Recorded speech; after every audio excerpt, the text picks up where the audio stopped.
Hello friends, हम पढ़ रहे हैं राजस्थान की ज्योग्राफी, जिसमें आज हम नया टॉपिक शुरू कर रहे हैं। हमने खनिज संसाधन पढ़ लिए हैं और आज नया टॉपिक शुरू हो रहा है अफवाह तंत्र, जल संसाधन, समापन के आधार पर नदियों का वर्गीकरण।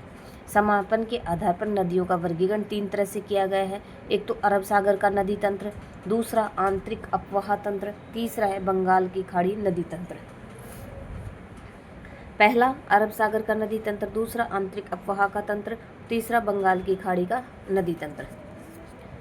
अरब सागर का नदी तंत्र 17% है। कुल अफवाह का कितना प्रतिशत है? अरब सागर में नदी तंत्र जो गिरती है नदियाँ 17% है। माही, इनमें कौन कौन सी नदियाँ गिरती हैं? माही, पश्चिम बनास, लूणी और साबरमती। कौन कौन सी? माही, पश्चिम बनास, लूणी, साबरमती आदि। आंतरिक अफवाह तंत्र 60% घग्गर, कांतली, काकने, रूपनगढ़, मेंथा, खारी, खंडेल, साबी और रूपारेल आदि। आंतरिक अफवाह तंत्र 60% है। घग्गर, कांतली, काकने, रूपनगढ़, मेंथा, खारी, खंडेला, साबी, रूपारेल आदि है। बंगाल की खाड़ी का नदी तंत्र 23% है। चंबल, बनास, बाणगंगा, काली सिंध, पार्वती, परवन, भेड़च, गंभीरी, कोठारी, खारी नदी आदि। बंगाल की खाड़ी का नदी तंत्र चंबल, बनास, बाणगंगा, काली सिंध, पार्वती, परवन, भेड़च, गंभीरी, कोठारी आदि नदी है। अब इनको डिटेल से देखेंगे कौन सी नदी कहाँ से निकलती है और कौन से तंत्र से कौन कौन से नदियाँ निकलते हैं। बंगाल की खाड़ी पहले हम पढ़ेंगे। बंगाल की खाड़ी नदी तंत्र, जिसमें बंगाल की खाड़ी में कौन कौन सी नदियाँ अपना जल डालती हैं और उड़ेलती हैं। पहली देखते हैं चंबल नदी। यह राजस्थान की महत्वपूर्ण नदी है, बारहमासी नदी है। इस चंबल नदी का उद्गम जनापाव की पहाड़ियों से होता है। बागचू पॉइंट महू इंदौर में है और मध्य प्रदेश।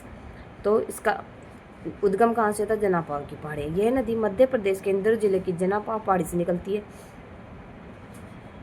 चौरासीगढ़ मध्य प्रदेश के समीप, राजस्थान के चित्तौड़गढ़ जिले के चितौरिया गांव में प्रवेश करती है और भैंसरोडगढ़ से 5 किलोमीटर दूर चूलिया नामक जलप्रपात बनाती है। तो चूलिया जलप्रपात कौन सी नदी पर है? चंबल नदी पर है और ये कहाँ पे? चित्तौड़गढ़ में है। समापन होता है इसका यमुना नदी इटावा उत्तर प्रदेश में मिलती है। इसका समापन कहाँ होता है? यमुना नदी में होता है। और इटावा ये क्या कौन सा स्थान है? इटावा उत्तर प्रदेश में मिलती है। राजस्थान में प्रवेश कहाँ से होता है? चौरासीगढ़ चित्तौड़गढ़ के निकट से होता है। राजस्थान के प्रवेश से पूर्व इस नदी का पेटा लगभग 300 मीटर चौड़ा है, किंतु इसके पश्चात इसकी घाटी संकीर्ण हो जाती है। राजस्थान में पूर्व प्रवेश करते हैं ना, उससे पहले से 300 मीटर चौड़ी होती है, लेकिन जैसे ही राजस्थान में प्रवेश इसकी घाटियाँ संकीर्ण हो जाती है। और इसकी कुल लंबाई कितनी है? 965 किलोमीटर। ये किसके अनुसार है? राजस्थान हिंदी ग्रंथ अकादमी के अनुसार है। राजस्थान हिंदी ग्रंथ अकादमी के अनुसार तो इसकी लंबाई है 965। अन्य स्रोतों के अनुसार 966 किलोमीटर या 1051 किलोमीटर है। अब इसके उपनाम देखते हैं। राजस्थान की कामधेनु चर्मणवती नदी, मालवा की गंगा, नित्यवाही नदी, सदावाहिनी नदी, बारहमासी नदी। तो इसके उपनाम कौन कौन से हैं? राजस्थान की कामधेनु, चर्मणवती नदी, मालवा की गंगा, नित्यवाही नदी, सदावाहिनी और बारहमासी नदी। चंबल नदी 3 राज्यों में प्रवाहित होती है। हमने देखा कि मध्य प्रदेश से निकलती है, राजस्थान में प्रवेश करती है, समापन कहाँ? यमुना नदी उत्तर प्रदेश से यमुना नदी में मिलती है। तो 3 राज्यों में प्रवाहित होती है। उद्गम की बात, यह नदी मध्य प्रदेश में 315 किलोमीटर उद्गम होने के बाद ये मध्य प्रदेश में कितने किलोमीटर बहती है? 315 किलोमीटर। और फिर राजस्थान में चौरासीगढ़ से प्रवेश करती है। यह नदी राजस्थान में कितनी किलोमीटर बहती है? 135 किलोमीटर। राजस्थान में कितनी? 135 किलोमीटर बहने के बाद राजस्थान और मध्य प्रदेश के लगभग 241 किलोमीटर ये लंबी सीमा बनाती है। राजस्थान में 135 किलोमीटर बहती है, फिर ये मध्य प्रदेश सीमा के सारे बहती है। तो ये 241 किलोमीटर लंबी और ये सीमा बनाती है, अंतर्राज्यीय सीमा बनाती है। और पालिया गांव सवाई माधोपुर से पीनाहट धौलपुर, तो सीमा कहाँ से कहाँ तक बनाती है? पालिया गांव सवाई माधोपुर से पीनाहट धौलपुर तक।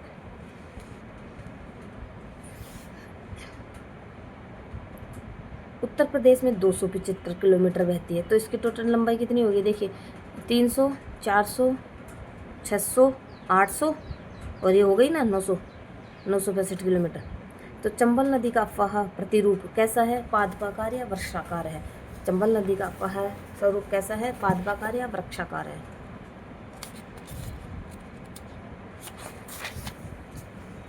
अब इसका डायग्राम के थ्रू देखते हैं। देखिए जनापाव की पहाड़ी ये मध्य प्रदेश से निकलती है और फिर चलती है चौरासीगढ़ चित्तौड़गढ़ भी राजस्थान में प्रवेश करती है। फिर ये देखो इसमें बामनी नदी आके मिल रही है, मेज नानीरगा के पास कोटा, फिर बनास नदी आके मिलती है। और ये इधर से कौन कौन सी, आहू नदी का उद्गम सुसनेर की पहाड़ी मध्य प्रदेश राजस्थान में प्रवेश झालावाड़ से होता है इसका। और फिर ये किसमें, इसमें चंबल नदी में मिल जाती है। ये इस तरह से काली सिंध, परवन, अभी नीचे देखेंगे हम सारी नदियों को, ये इस तरह से सारी नदियाँ मिल रही हैं। और ये फिर ये जाके अंत में यमुना नदी में मिल जाती है उत्तर प्रदेश इटावा के पास, इंदौर के पास। अब चंबल नदी राजस्थान के 6 जिलों से होकर, अब चंबल जो नदी है ना, जो राजस्थान के 6 जिलों से होकर गुजरती है। चित्तौड़गढ़ से तो प्रवेश करती है चौरासीगढ़, फिर चित्तौड़गढ़, कोटा, बूंदी, सवाई माधोपुर, करौली, धौलपुर, इन राज्यों में बहती है। फिर चंबल नदी राजस्थान के 6 जिलों में बहकर उत्तर प्रदेश की मुरादगंज, इटावा के समीप यमुना नदी में मिल जाती है। चंबल नदी पर 4 बांध बने हुए हैं। अब ये इंपॉर्टेंट फैक्ट बन जाता है कि चंबल नदी पर कितने बांध बने हुए हैं और कितने राजस्थान में, कितने मध्य प्रदेश में हैं। तो गांधी सागर बांध मंदसौर मध्य प्रदेश में चंबल नदी पर बना, लेकिन राजस्थान में नहीं है ये बांध।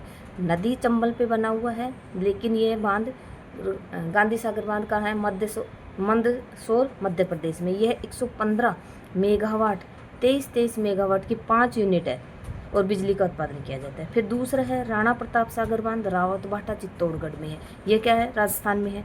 यहाँ 172 मेगावाट 43 मेगावाट की 4 यूनिट है, बिजली का उत्पादन किया जाता है इसमें। फिर तीसरा है जोहार सागर बांध, यह बोरावास कोटा में है। यहाँ पर 99 मेगावाट 33 मेगावाट 3 यूनिट बिजली, इसमें भी बिजली का। और कोटा बैराज कोटा में, यहाँ के जल का उपयोग सिंचाई व पेयजल। देखो 3 बांध है, गांधी सागर, राणा प्रताप सागर, जोहार, इनसे तो क्या होता है, बिजली का उत्पादन होता है। लेकिन चौथा बांध जो है कोटा बैराज, इसके जल का उपयोग सिंचाई व पेयजल दोनों के रूप में होता है। तो 3 बांध राजस्थान में बने हुए हैं और जो राजस्थान से एक बाहर है वह गांधी सागर बांध, जो कि मध्य प्रदेश है चंबल नदी पर। चंबल नदी पर टोटल 4 बांध बने हुए हैं।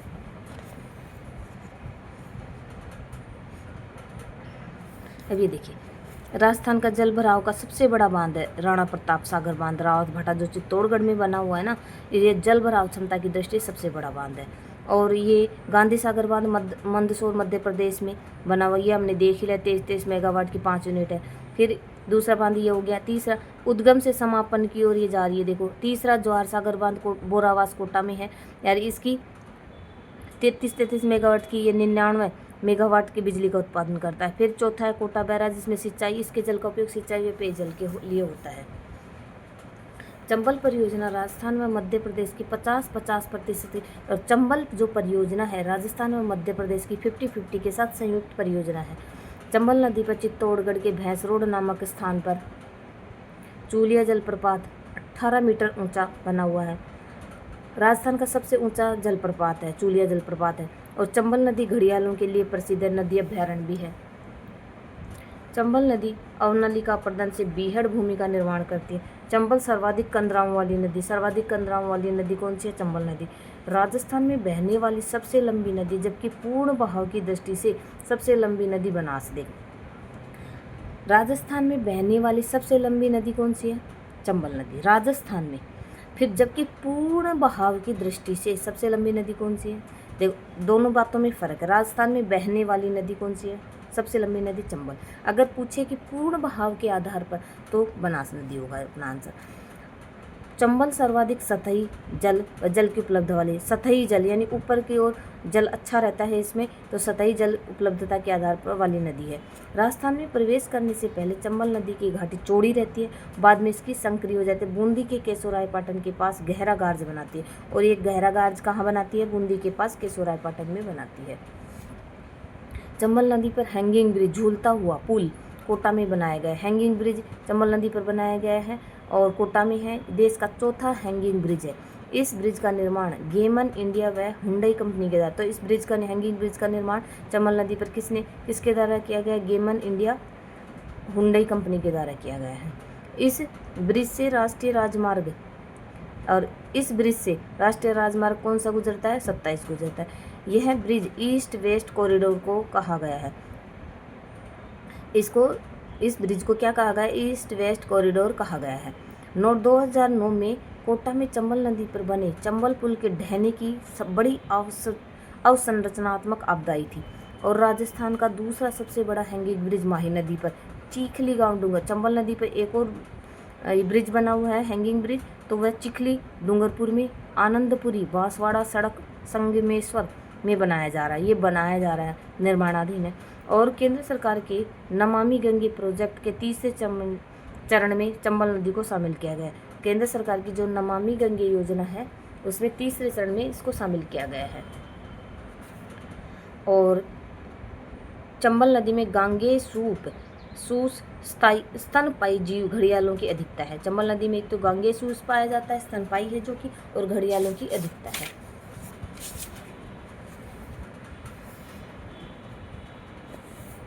चंबल की सहायक नदियां देखिए कौन कौन से? बामनी, ईज, बामनी, बनास, आहू, कालीसिंध, परवन, पार्वती, गुजाली, कुराल, आलनिया, चाकड़, सीप, पुन्नू और छोटी कालीसिंध, ये सब क्या है? इसकी सहायक नदियाँ हैं। बामनी नदी, अभी इनके ये जो सहायक नदियाँ हैं उनका देख लेते हैं कौन कहाँ से उद्गमित होती है।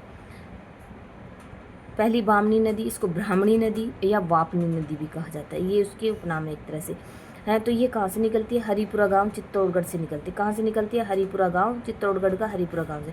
और समापन भैंसरोडगढ़ चित्तौड़गढ़ में चंबल नदी में मिल जाती है। चंबल में बामनी नदी के संगम पर भैंसरोडगढ़ दुर्ग, तो भैंसरोडगढ़ दुर्ग किस नदी के संगम पर बना हुआ है? चंबल व बामनी के, राजस्थान। और भैंसरोड दुर्ग को क्या कहा जाता है? राजस्थान का वेल्लोर कहा जाता है।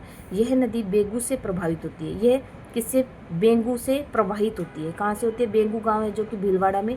यह नदी राजस्थान में चंबल नदी की प्रथम सहायक नदी है। तो पहली नदी चंबल नदी में जो मिलती है बामनी नदी मिलती है, ब्राह्मणी कह दो, वापनी कह दो। दूसरी है मेज, बिजोलिया भीलवाड़ा से मिलती है।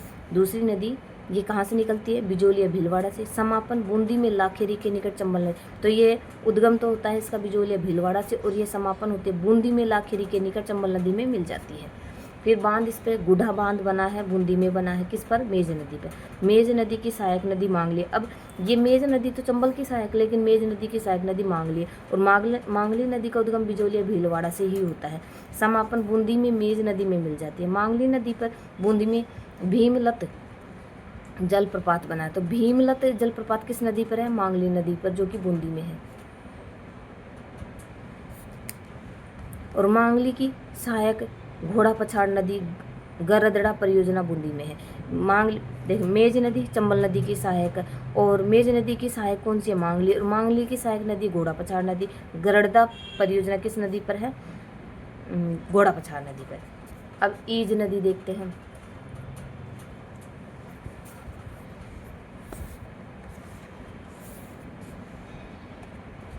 ईज नदी उद्गम भैंसरोडगढ़, समापन डाबी डाबी वन चंबल में। ईज नदी का उद्गम भैंसरोडगढ़ में, समापन डाबी चंबल में, चित्तौड़गढ़ में। बनास नदी चंबल नदी की सबसे बड़ी सहायक नदी है। चंबल की सबसे बड़ी सहायक नदी कौन सी है? बनास नदी है। आहू नदी सुसनेर की पहाड़ी मध्य प्रदेश से इसका उद्गम होता है। राजस्थान में नंदपुर गांव झालावाड़ में यह चंबल नदी में राजस्थान में प्रवेश करती है और ये मध्य प्रदेश से निकलती है आहू नदी सुसनेर की पहाड़ी से। फिर राजस्थान में कहाँ से? नंदपुर गांव झालावाड़ से प्रवेश। समापन गागरोन झालावाड़ में कालीसिंध में मिल जाती है। फिर गागरोन का जल दुर्ग झालावाड़ कालीसिंध व आहू नदियों के संगम पर बना है। तो गागरोन का जल दुर्ग किस पर? कालीसिंध व आहू नदियों के संगम पर बना है। आहू नदी की सहायक नदी पीपलाद। आहू नदी की कौन सी नदी सहायक नदी है? पीपलाद, जो कि झालावाड़ से निकलती है। कालीसिंध नदी उद्गम बागली गांव देवास मध्य प्रदेश। कालीसिंध का उद्गम कहाँ होता है? बागली गांव देवास मध्य प्रदेश होता है। राजस्थान में प्रवेश बिंदा गांव झालावाड़ और समापन नानेरा गांव कोटा में चंबल में मिल जाती है। नोट चंबल नदी के दाहिने किनारे या दक्षिण में मिलने वाली सबसे बड़ी नदी कालीसिंध नदी है। सहायक नदियाँ आहू नदी, परवन नदी, चंद्रभागा नदी, उजाड़ नदी, निमाज नदी, ये किसके हैं? कालीसिंध नदी की सहायक नदियाँ हैं। परवन नदी का उद्गम कहाँ से? मालवा का पठार मध्य प्रदेश से होता है। यह नदी अजनार व घोड़ा पछाड़ नामक दो धाराओं के मिलने से बनती है। तो मालवा के पठार से उद्गम है। तो मालवा के पठार पर ये दो अजनार व घोड़ा पछाड़ नदियाँ दो धाराओं के मिलने से ये कौन सी नदी बनती है? परवन नदी बनती है। और राजस्थान में प्रवेश खड़ी बूंद झालावाड़ में प्रवेश करती है। समापन रामगढ़ कोटा के पास काली सिंध में मिलती है। इसकी सहायक निवाज, धार, छापी, कालीखो नदियाँ हैं। परवन व कालीखो के संगम पर मनोहर थाना दुर्ग झालावाड़ बना है। परवन व कालीखो के संगम पर मनोहर थाना दुर्ग झालावाड़ बना है। परवन नदी के किनारे शेरगढ़ दुर्ग बना है। परवन व कालीखो के संगम पर कौन सा? मनोहर थाना दुर्ग झालावाड़ में बना है। परवन नदी के किनारे शेरगढ़ दुर्ग 12 व शेरगढ़ अभयारण्य 12 में है। पार्वती नदी, इसका उद्गम सीहोर क्षेत्र मध्य प्रदेश से होता है। राजस्थान में कहाँ पर? करियाट 12 में प्रवेश करती है। समापन पलिया गांव सवाई माधोपुर में चंबल में मिल जाती है। पार्वती नदी राजस्थान और मध्य प्रदेश की 2 बार सीमा बनाती है। पार्वती नदी राजस्थान और मध्य प्रदेश की 2 बार सीमा बनाती है। सहायक नदियाँ रेतीली, अंधेरी, अहेली, लाहसी, बरनी, बिलास, बनथाली, डूबराल, कूल आदि। चंबल नदी की अन्य सहायक नदियाँ में कूनू, सीप व चाकण है। बनास नदी, बनास नदी के उपनाम वनकियासा, वर्णासा और वशिष्ठी नदी। बनास नदी के कौन कौन से उपनाम है? वनकियासा, वर्णासा और वशिष्ठी नदी। उद्गम खमनोर की पहाड़ी, राजसमंद और वैरू का मठ। इसका उद्गम कहाँ से होता है? बनास नदी का खमनोर की पहाड़ी, राजसमंद, वैरू का मठ। समापन या कुंभलगढ़ के दक्षिण की ओर गोगुंदा के पठार से प्रवाहित होती चित्तौड़गढ़ एवं भीलवाड़ा जिलों से बिगोद के पास भेड़च को सम्मिलित करते हुए सवाई माधोपुर कोटा के समीप चंबल में नदी में मिल जाती है। इसकी बनास नदी की सहायक, इसकी लंबाई कितनी है? 480 किलोमीटर है। पूर्णतः राजस्थान में बहने वाली सबसे लंबी, वैसे राजस्थान में बहने वाली नदी कौन सी है? चंबल नदी। लेकिन पूर्ण बहाव की दृष्टि से देखें तो बनास नदी। इस नदी का जल ग्रहण क्षेत्र सबसे ज़्यादा है। कितना है? 46,570 वर्ग किलोमीटर। बनास नदी का प्रवाह क्षेत्र 6 जिले हैं। ये 6 जिलों में बहते हैं। राजसमंद, चित्तौड़गढ़, भीलवाड़ा, अजमेर, टोंक और सवाई माधोपुर में।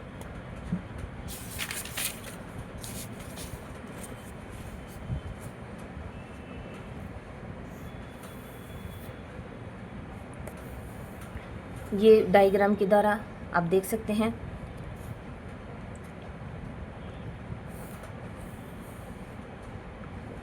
ये देख सारी नदियाँ दी। ये बनास नदी है। बनास नदी कहाँ से उद्गमित होती है? खमनोर की पहाड़ी, राजसमंद, बनास में। फिर इसमें देखो ये नदी मिलती है कौन सी? बेड़च नदी। बेड़च को आयड़ कहा जाता है। उदय सागर झील में मिलने के बाद इसका फिर ये बेड़च, और फिर इसमें ये गंभीरी नदी भी यहाँ पे मिलती है। फिर चित्तौड़गढ़ के दुर्ग के पास इधर से मेनाल नदी मिलती है। ये इधर से सीप, मोरेल, ये सारी नदी आपस में जॉइंट है। ये देखिए,